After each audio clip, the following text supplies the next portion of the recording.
My name is Justin Brock. My craziest story from when in my insurance agency. First thing that came to mind is in our brick and mortar. The second thing that comes to mind, though, is back when I was a field agent and I went into this house with these concrete floors and was helping this lady shop her Medicare supplement. And while I was there, they not only had a guinea pig running around the house, they had the husband was chain smoking cigarettes in a recliner. He has his shirt wide open and underwear, whitey tighties, has a button-up shirt wide open with a huge, like not open wound, but closed wound, like a surgical scar. But it wasn't a scar, like it was fresh and it had staples in it. And so I couldn't rewrite his policy, but because he had literally just had open heart surgery and he's sitting there in his recliner just chain smoking. And I sit down with her and she gets out a Tupperware dish full of cigarettes. I'm talking 130, 140 cigarettes. She opens it up, pulls out a handful of cigarettes, puts the lid back on this, plastic Tupperware and rolls these cigarettes out. He comes and sits at the table. And I realized I was going to have to burn my clothes when I left because they intended to smoke all of those cigarettes while they sat with me. And they did. They sat there just smoking. So I sold her a cancer policy. It was like pulling teeth to try to get her to buy a cancer policy with her Medicare supplement. Did save her some money on her Medicare supplement and then use that savings to sell a cancer policy to both him and her. Couldn't believe anybody would even underwrite this, but cancer policies can be pretty relaxed. 2 months later, he cashes in on this cancer policy for lung cancer. Go figure. Good move by me offering it. Bad move for the carrier, I guess. And he was really irritated with me that it took 30 days for him to get his lump sum cancer payment, even though he tried to talk me out of getting it. But then I left, went home, burned my clothes. But the entire experience was very Mississippi. And Jason and Craig, my name is Justin Brock. I am with the Bobby Brock Insurance, or BBI, Medicare agency in Tupelo, Mississippi, and I think I'm an insurance dude. Insurance dudes are on a mission to escape being handcuffed by our agencies. How? By uncovering the secrets to creating a predictable, consistent, and profitable agency sales machine. I am Craig Pretzinger. I am Jason Feldman. We are agents. We are insurance dudes. Right now, while it's fresh in your mind, check out live.teledudes.com. We took our notes from over 100 interviews with top agents from around the country and made it into a live webcast. Using these strategies led Craig and I to selling more than $10 million in premium in the last 2 years. On this call, you'll receive the exact blueprint to get the same results. Just go to live.teledudes.com to register for this upcoming Tuesday's live call with us. If you jump on this call with us, we're certain 2022 will be an absolutely fantastic year for you. See you there. That is the greatest intro and story ever. I didn't know whether or not to laugh or feel really bad. Like that's, you know what I mean? Yeah, it's a laugh cry story. It is a laugh cry story. Wow. I'm amazed that was underwritten. You told them that the situation. Yeah, he doesn't. So some of these lump sum cancer companies, all they really ask about is if you have immunodeficiency diseases or if you have had cancer in the last 5 years. And so, if you don't have cancer haven't had cancer in the last years, but you use tobacco, you have open heart surgery, for the lump sum cancer specific, it goes through. She actually didn't have a lot of health issues. She was just a chain smoker. And so I was able to underwrite her for the full Medicare supplement. Well, so, let's be honest. I don't think there's really any relationship between smoking and cancer. I mean, nobody's ever proved anything like that, right? No, zero. So you mean on the application, it didn't say what kind of poop show did you show up to write this policy? Yeah, it didn't show. I mean, clearly loss ratio was held against me. They would probably be like, what the hell, guy, buddy? But, and coincidentally, this was one of the first times I ever sold a cancer policy. I was probably 18 months in, and I'd really started off just selling, Medicare supplements. It was kind of laser focused, and then started to do a little bit of health insurance, for some of my, warm market. But as I was going out to leads and I was talking to this lady, I was like, there's just people keep telling me to sell cancer policies, and these people just seem like they need a cancer policy really bad. Oh man. Well, yeah, that is remarkable. So Yeah. so that was 18 months in, but take us back and tell us how you got into the insurance business. Yeah. So my background, I was in the Marine Corps, and my dad was he was an independent insurance agent. He started insurance when I was 10, 11, something like that. And he started as a carpet salesman at Sears. And I saw him by the time I was getting out of the Marine Corps. He had kind of moved into a strong middle class position, was doing pretty well. And coming out of the Marine Corps after 8 years, my goal was to just go and try to create an opportunity for my family to replace the income and benefits that we had just lost. It wasn't, we're not getting into it thinking, oh, I want to get really rich or I want to be my own boss or any of that stuff. I just saw him do it. And I didn't really get out thinking, oh, I sure want to go work for more people. Didn't want to do that. So I did say, okay, I'll just, listen to him and try to do what he did. And he was a Medicare guy. So I followed suit in that way. But in that journey, insurance is this medium that awoke something in me like, wow, this is the first time in my life where the harder I work, the more I get rewarded for it. And so I just kept scaling that, work and then trying to figure out how can I funnel hack or hack this system where I can help more people at a more rapid rate. And, fast forward now, this is I'm years in. We have about 20 staff members, team members, and, several hundred agents that work with us around the country, and we're scaling it at a good pace. I don't like to say we scale with intense speed into what we're doing, because my goal is really to scale as quickly as I can provide the quality that the agents and the consumers deserve from us. So I don't want to scale at the expense of our quality or our output. Yeah, that's an important consideration, is to really understand the capacity on the back end to handle that scaling, because it can turn into a little bit of chaos. Nightmare. You can pile on a ton of clients, and then all of a sudden be like, wow, they need a lot of stuff. What do I do now? And that's kind of like an accordion or a slinky. It's like you're piling on clients, and they're like, okay, now I need to increase my service capacity, and I'm piling on more agents to help. Okay, now I need to increase my agent service capacity. So, that's just growing pains we've had, but I've loved this business. We've grown a great business, and there's so much opportunity, and it's a great era to be in it, I feel like. Yeah, for sure. Justin, why don't you take us back to your earliest win, like something that was the big fuel for the fire besides the folks at the table with all the cigarettes? Yeah, I'll be honest. At that point, I was feeling pretty happy leaving that house with, a couple of cancer apps and a med sup, because early on, small wins are big. But probably it was actually a little bit before that I had a really big win. And this is probably a good time to say, sometimes you have a big win and then things slow back down and you're looking for those next big wins. But if you keep doing the incremental work, you'll find it. So about 9 or 10 months in, I was working direct mail leads. That's how I started out. We get these business reply cards for Medigap rewrites, Medicare supplements. And we'd go out to these people's house. I wouldn't even call them. I didn't do appointment setting. I'd go out, have that card in hand, the physical card, knock on the door. Did you fill this out? And then my goal was just to get in the house and talk to them about it. And I had a client or a prospect that I went to his house, and he was in a wheelchair and it was deaf, he was at least legally deaf. I couldn't communicate with him. And his sister lived next door. And she was a lady that was about 64 at the time. She came over, really nice lady. And she kind of communicated for him. And I was able to help him. It's a little bit harder to help people with health insurance or Medicare when you're really sick, but his price was so high. United Healthcare was able to come in and save the day for us, and we were able to help him. But that was a really small sale. But she ended up she was turning 65, right? And she said, well, I'm an AT&T retiree. Or my husband's an AT&T retiree, and we have AT&T retirement coverage.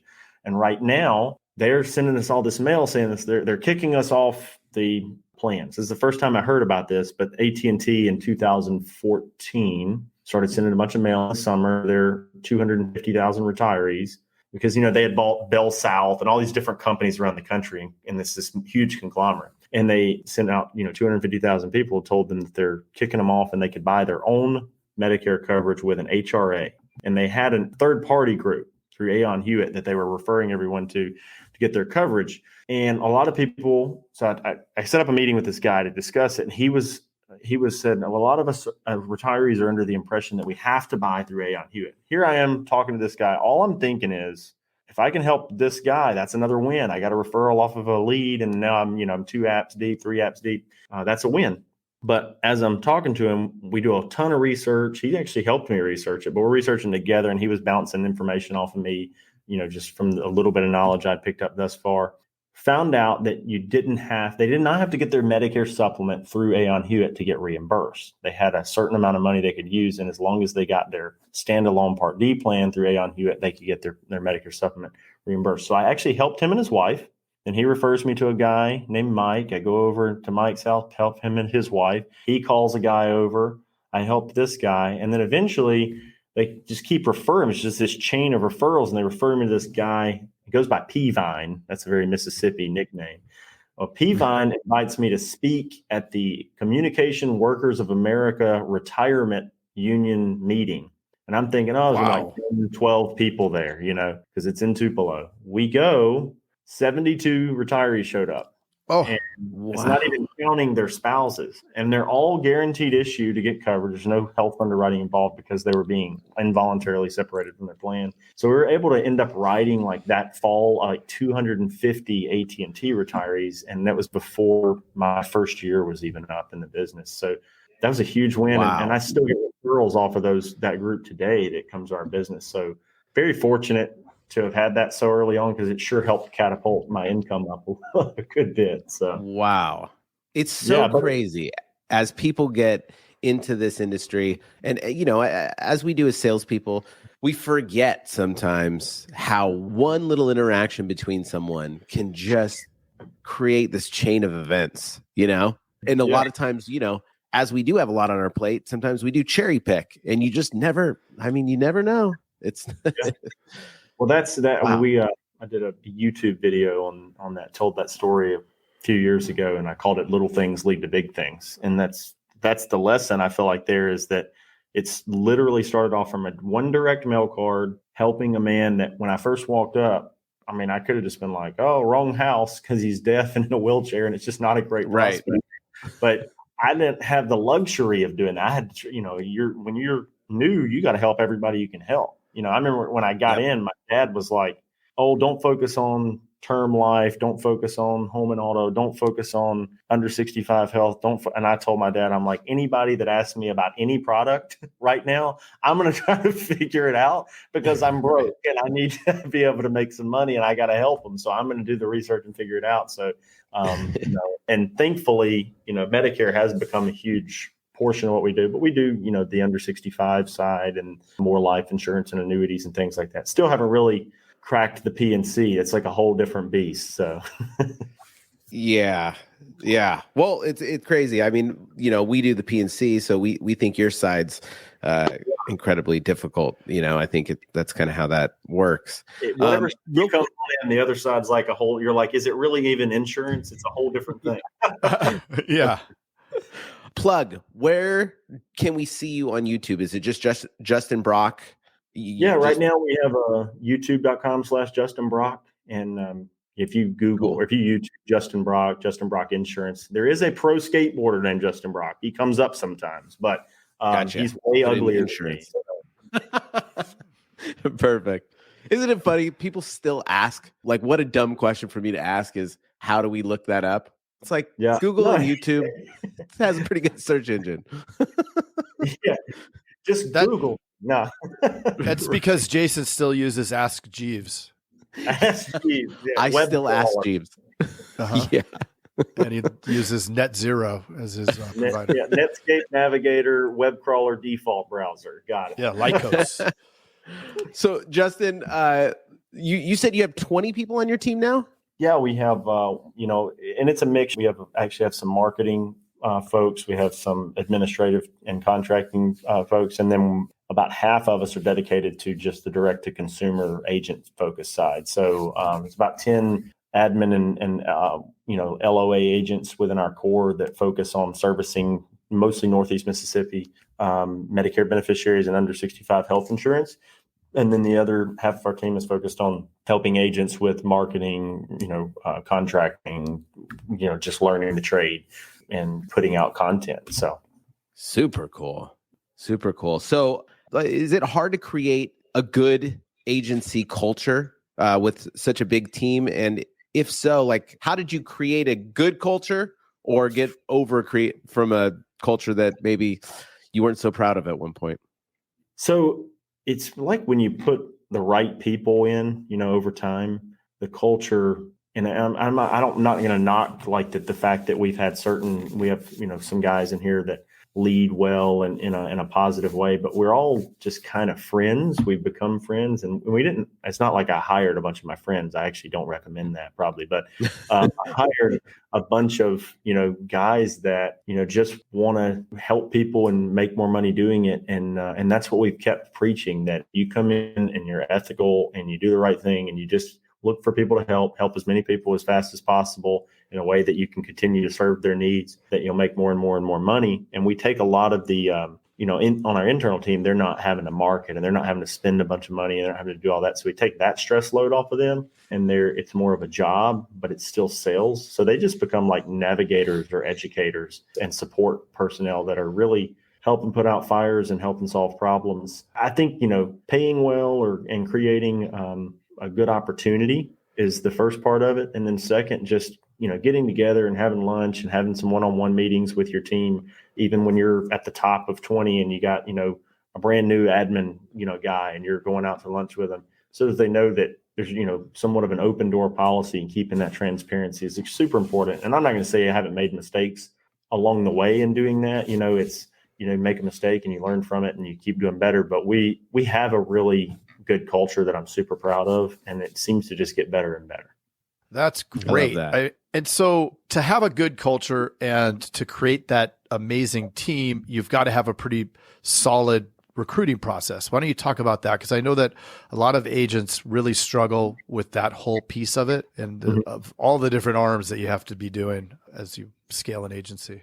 Yeah. The core initial moneymaker for us was the local agency. We started hedging into multimedia and social media advertising in 2015, 16 pretty heavily. Created a brick and mortar office where it operates like, I don't like the words call center, but it operates like a brick and mortar walk-in location that does telephonic sales as well, mostly in our region. And we go out through Google, Facebook, YouTube, whatever, and then television, and create inbound phone calls or lead flow. And so that team is very happy because they're not worried about marketing. They're just worried about following up with people. And so it is a different pay scale than normal because it does cost them money to keep that going, but it's a volume play for them. They just they're helping 5 times as many people as the average field agent because they're just in a machine, And so my goal for them is like, hey, don't worry about this. You just worry about helping people and doing as much as possible. On the other side, like the recruiting side,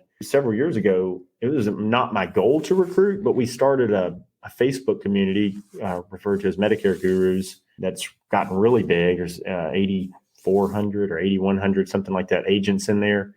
And nice. It kind of started creating, what happened was, like, when we created it, it was not to recruit. It was really just a place, I'm assuming similar like what you guys do with the podcast, is almost like a place to just create community and vent and talk about stuff that other people don't understand. And then it turned into a way for us to see, okay, this is a need in the Medicare market that so-and-so, these agents need. And we started creating things like, CRM solutions and different things. And then people just kept wanting to come to us and be in our hierarchy. And so eventually we did start recruiting. But again, like, I'm real big on, I don't like recruiting people if I can't deliver something of value. I like the relationship to start from a mutually beneficial perspective. So it took me years before we really started recruiting. And actually, we had recruited I won't say accidentally. I don't know the word is, like, when people were like, we really want to join your team, before we would make it work. But 2021, this year, was our first really big, like, actually going out and trying to recruit some people year. What's funny is it worked so well because we built community for so long and did not ever ask anybody really to contract with us much at all. And so then when we did ask, they're like, well, sure, you've been giving me all this free information for years. So, and that comes back to like the Gary V thank you economy concept that I think is still alive and well.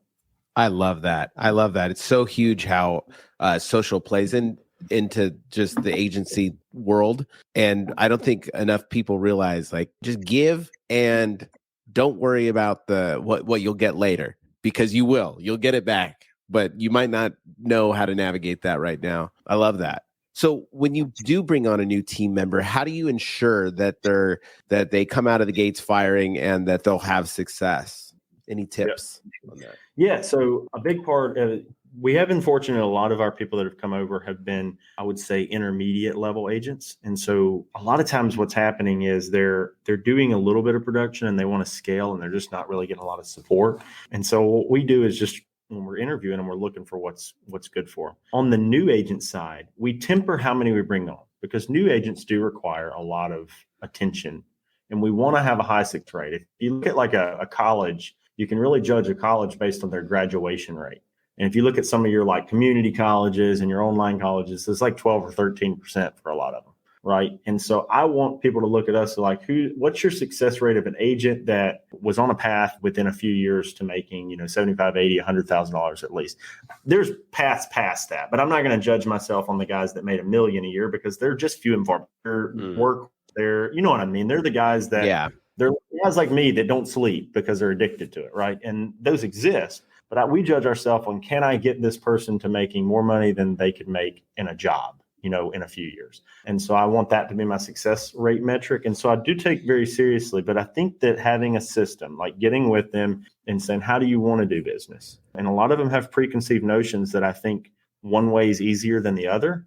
And and when I say one way is easier than another, I mean, you guys know this. You can start a brick and mortar and a brand and try to bring people to you. It's very expensive and it takes a long time to actually make happen. You can go out and beat the streets, knocking on doors and joining referral groups and trying to go to businesses and all those different things. And that actually is probably the cheapest way to do business, but it's grueling and humbling. And then there's, telesales. And now this is a big one. Everybody comes, we want to do telesales. Telesales is expensive as hell, because you have to get way more leads than the guy that's willing to go knock on the door. And I'm not saying any of these ways is bad. They're all good. You just have I like to set the expectation from the get-go that if you're brand new and you're coming in insurance, the first year should suck or you're probably going to fail. That's the rule. There's the exception. The exception is you inherited some sort of book of business or something, you know what I mean? Something that cuts the curve. Right.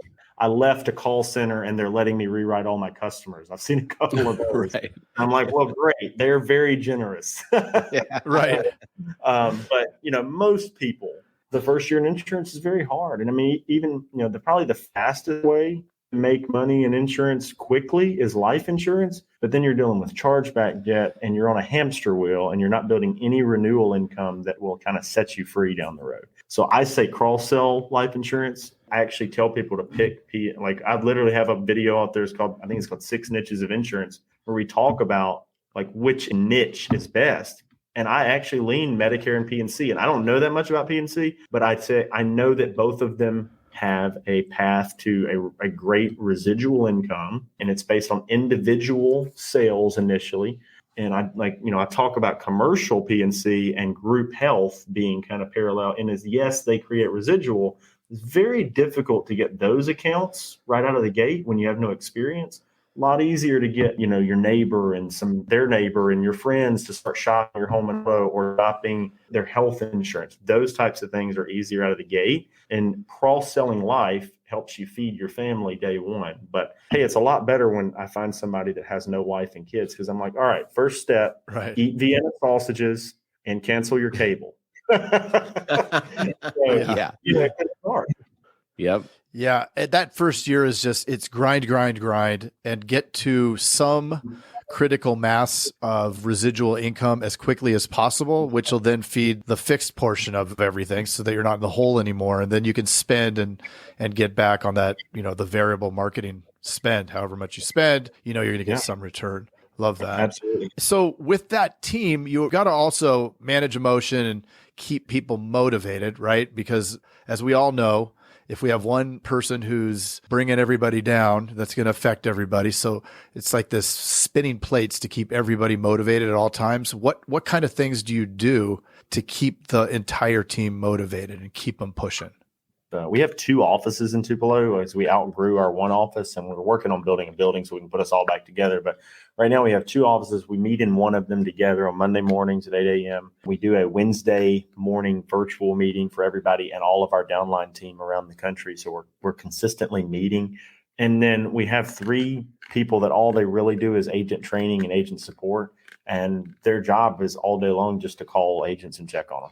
And then, of course, when we started our content production, it's just like this. Like I would tell people to subscribe to Insurance Studio Podcast, because having those types of mediums makes you feel like you're a part of something, even if you're not necessarily talking to everybody. So our Facebook group for Medicare agents, podcasts are out there. When I started selling and I was out on the road by myself, I was listening to podcasts like crazy. And I remember this guy, Jeff Root, has the Digital BGA, like life insurance podcast. I don't even think he does it anymore, but I used to listen to him. And then one day I met him in Nashville at a conference. And I was like, he said Jeff Root. And I was like, I felt starstruck. I just remember that feeling of like, oh, wow, you're famous because he's on a podcast. That's awesome. Yeah.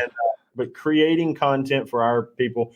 And then I encourage them to consume all content that makes you feel part of a community, all the podcasts that are out there and that. But, when you can plug into a live group and have some accountability together and celebrate wins together and vent frustrations together, it's very helpful. And it's much easier to do when you work in an office with everybody. But of course, that's not always viable depending on where you are. So we try to create that virtually as much as possible. I just had an interaction with Jeff Root on the Facebook. No way. Yeah. Because he has a, I think it's like telesales. Yeah. It's a life insurance group or something. Yes. Yeah. Well, I was asking him if we could put up a post about our podcast, and then we do the webinar every Tuesday. And I was asking him if it was okay to throw that in there. And he said, if it talks about telesales, then absolutely. I'm like, well, as a matter of fact, it does. And he said he's in the south of France for the next 6 months, so he's not checking his messages as quickly as possible. So I thought, wow, that's pretty awesome. Love it. Yeah.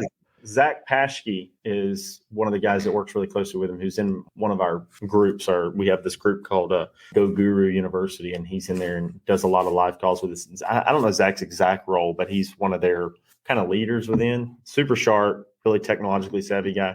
He's involved in there. He gets back really fast. You guys want to collaborate more and try to get some of them, but they're very sharp. They do like big, telesales, life insurance guys. But Jeff Root's always been nice to me. I thought it was cool when he's getting. I showed that to my wife. I was like, they moved to France for a year, so we should try that sometime. Yeah, that's awesome. Well, it's amazing that you could do that, right? You could basically work from anywhere. If there's an internet connection, you can be there and take into account the time zone. But yeah, I love it. Hey, what are you still doing here? Well, while you're still here and while it's fresh in your mind, check out live.teledudes.com. Yeah, if you weren't listening before, we took notes from over 100 interviews with top agents from around the country and made it into a live webcast. Using these strategies did help Craig and I write over $10 million in premium in the last couple years. And let me tell you, on this call, you'll receive the exact blueprint to get the very same results. Again, that's live.teledudes.com to register for this upcoming Tuesday's live call with us. And if you jump on with us, we are certain 2022 will be an absolutely fantastic year for you. See you there.